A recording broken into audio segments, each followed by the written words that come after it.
I think Emma Watson is indisputably beautiful. And then Belle from Beauty and the Beast is also beautiful. It is her name. However, nobody told us to the doll makers when they created her likeness as Belle because we got this. So this was discovered by a doll collector in Grand Junction, Colorado in a JCPenney. And apparently these are available for sale in JCPenney's, however, not online. I tried to buy one for morbid reasons. And I think it's safe to say they missed the mark on this doll, right? It's just, I mean, it does have some features that I would say are accurate, but it's just a little bit much. And I think it kind of goes against art style as well when designing a rubber or plastic doll in the likeness of a real-life human. I would keep in mind that this is not the one sold in the Disney store, which does look different. But this one in particular, I can see why it might not be so easy to find in stores now.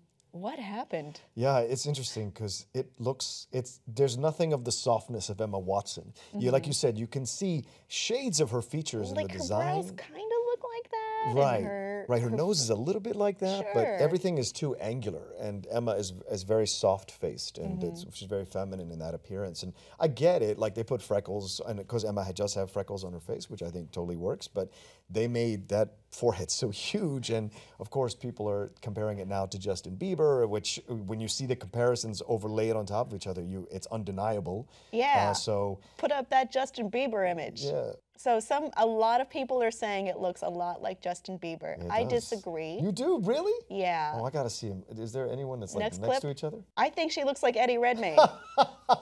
What? Look at the freckles. No. The beguiled expression. The nose is too angular. I don't know, man. Really? That's what I see when I look in there. As long as you don't hit the button and it talks like him in Jupiter Ascending, I think you're all right. It will whisper and then scream. So this is the doll for Cinderella, the live-action version that they created. And while it doesn't look exactly like the actress, it's a lovely doll. And it kind of looks like the actress, which is a nice middle ground. Okay. There are other instances on which Emma Watson's character's likeness has turned into a doll. This, of course, she's a child in this, though. Now she's a grown woman. But I think there's a balance to hit, and this one is closer to the mark. There's also one that that's not an official doll. That is something that was created aftermarket. A talented person painted the face to look more realistic, and then I think the coat was also made specially for the doll. Okay. If you want to look at some realistic dolls, there's like a whole industry of people, like artists, who just strip the paint off and then redo the whole face, and it looks gorgeous. Oh, okay. So if you're into doll collecting and you want the opposite of the Beauty and the Beast Emma Watson doll, that is where you go. This one, I don't know what they were thinking. People are creeped out about it. They're tweeting a lot of things like, creepy AF, gonna pass. She looks like she was made by the sculptor from Lionel Richie's Hello, stuff like that. It's just, I don't know, how did this get through? How did this get through? I mean, Disney, they are a huge corporation. It's not just one person in charge of all of this going out.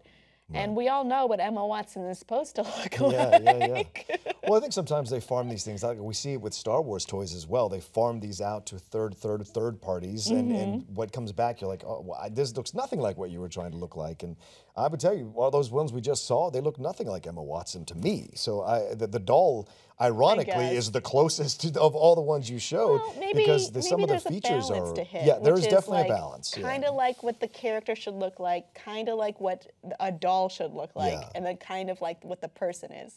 This feels like that Potato Jesus moment with that woman who drew the Ecce Homo painting, where that was like, she did the fresco or whatever she did to do the restoration. It was so terrible, it made the town famous. Yeah, true. Well, if you can't find the doll, it's clearly famous, because I heard she was really embarrassed about it. I'm sure she was. Just lean into it. Just be like, it's supposed to be this way. Isn't it great? That's what Tommy Wiseau did, and it worked out great as a business plan for him. I'm just saying. Audience, did you find that doll, and can you get me one? Please comment below, and please like and subscribe for more.